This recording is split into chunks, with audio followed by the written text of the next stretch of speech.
Hello, my friend, and welcome to Pro Wrestling Daily. My name is Aaron Machbitz. So I finally got another prediction right. Goldberg returns on the June 16th edition of Monday Night Raw to challenge Gunther at Saturday night's main event in Atlanta in 3 weeks. So we're going to have Gunther versus Goldberg. Now, of course, there's always going to be this nice sort of nostalgia effect when Goldberg returns. His music is cool. His intensity is awesome. The fans do, I guess, appreciate him coming out and they cheer for him. But man, when Goldberg walked out, he just looked old. He is old. He looked tired. He was profusely sweating. It was amazing. And then he says his few catchphrases, which is cool. He always says them with great intensity. And so one thing about Goldberg that a lot of wrestlers can learn from is that everything he does seems believable because he does it with so much intensity, whether it be the spear, the jackhammer, or the words that come out of his mouth.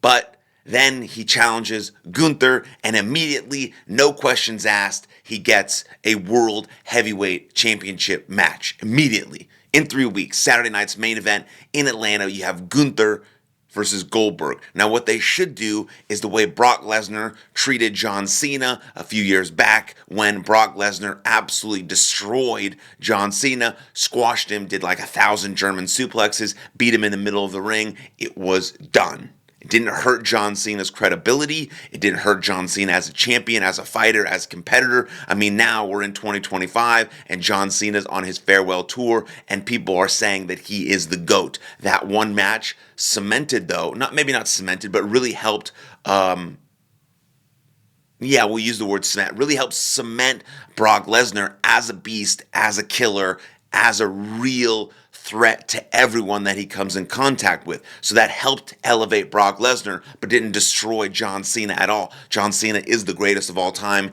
in my opinion. And so I think the same thing could potentially happen with Gunther and Goldberg. Now, I'm almost 100% sure that it won't happen. I'm 100% sure this won't be a squash match. I'm not really sure, though, what Goldberg can do. If he wins the World Heavyweight Championship, it's done. It's a wrap. I don't know what the fuck to happen. Throw the World Heavyweight Championship away. It's useless. It doesn't mean anything. Seth Rollins and Drew McIntyre and Damian Priest and and Jey Uso and everyone's held it before. It's done. Throw it away. Goldberg's won it. But what should actually happen is that Gunther should absolutely dominate and destroy Goldberg, Brock Lesnar, John Cena style, cement his legacy as a beast, as a killer, as someone who's not to be fucked with. And Goldberg's legacy literally does not change at all. He still has one of the greatest streaks of all time in professional wrestling, one of the greatest entrances, one of the most intense characters we've ever seen in professional wrestling, and I'm sure he'll continue to be remembered and then he can be put in some sort of Hall of Fame, and then that's it for Goldberg, and he can spend the rest of his life on cars with his family, doing the more important stuff than being a professional wrestler. But I think if that match were to happen, I think that would be really good for Gunther and his reign, especially since he's going to have challengers. Jey Uso's coming for him. Seth Rollins is coming for him. All these sorts of things might be happening. And whoever wins the King of the Ring tournament might be coming for him as well, depending on who that winner is and what title they want to go after, right? If Jey Uso wins,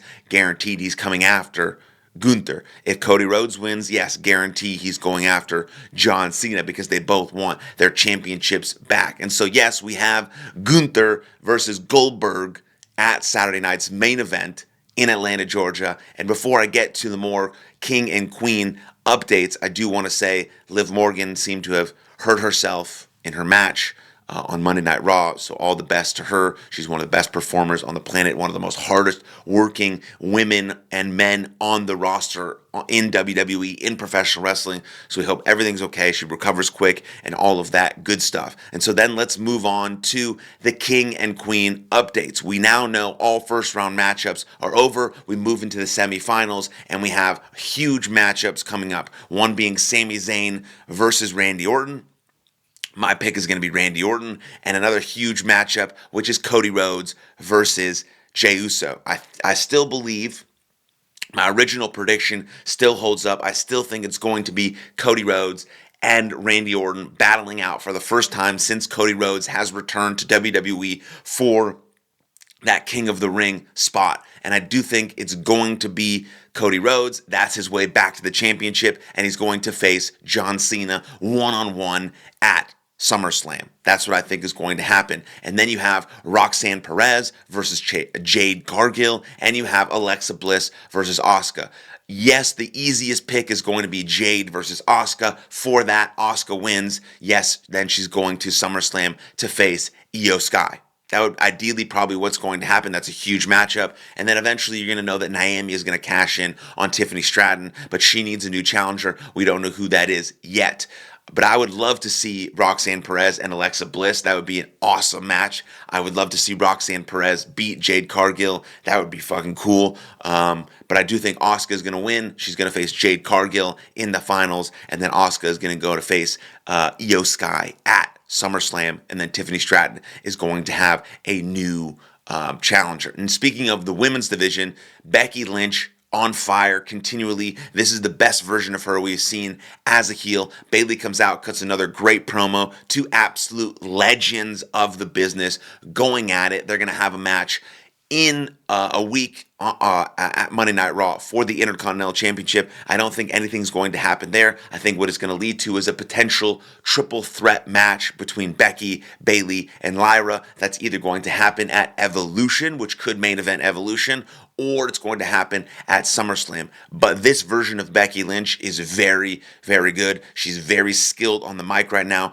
Bayley came out on fire, ready to talk about her career, ready to just go for it. And we know we've seen how great Lyra has been against Becky in their feud for the Intercontinental Championship. So I'm assuming there's going to be some sort of Lyra interference next week in that Intercontinental Championship match. And then we're going to see the triple threat match at Evolution, at SummerSlam. And then I almost guarantee at Night of Champions, AJ Styles is going to win his Intercontinental Championship, I believe, for the second or the third time. So we might see some new Intercontinental champions. I think Becky Lynch is going to hold that title for a while, but we will see that triple threat match. And I do think it is time for AJ Styles to have gold around his waist again. So he will beat Dominic Mysterio, and then maybe AJ Styles and Finn Balor go into like this deep feud. And then of course you always have to think about Seth Rollins and company. Seth Rollins and company have the King of the Ring tournament has not gone the way they planned. Braun Breaker out, Brunson Reed out. The only thing they have going for them to get the world title back is that Seth Rollins is Mr. Money in the Bank. So what is going to happen in these next few matchups coming up? Who are they going to sort of get behind that they might want to be the King of the Ring? Are they planning sort of stuff? I don't see Sami Zayn winning because I think Randy Orton is going. I don't see Jey Uso winning because I think Cody Rhodes is going. Are Seth Rollins and company going to have a hand in that? Are they going to have a hand in the Goldberg and Gunther match? There's always things happening. Seth Rollins, a visionary, a revolutionary, is always lurking in the corner, scheming, planning. So you never know where he's going to drop in or what he's going to try and influence as we move forward. Because we know his ultimate goal is to be the World Heavyweight Champion, is to be the WWE Undisputed Champion. So he's got Gunther, he's got John Cena. Which path is he going to take? Who's he going to recruit to his team? And what things are going to get messed up along the way because of that. And so those are my thoughts and opinions about all of that. Comment down below what you think, your thoughts and opinions, predictions, rumors, anything. Love to hear from you. Then like this video, subscribe to the channel, and I'll see you guys next time. Lots of love. Cheers.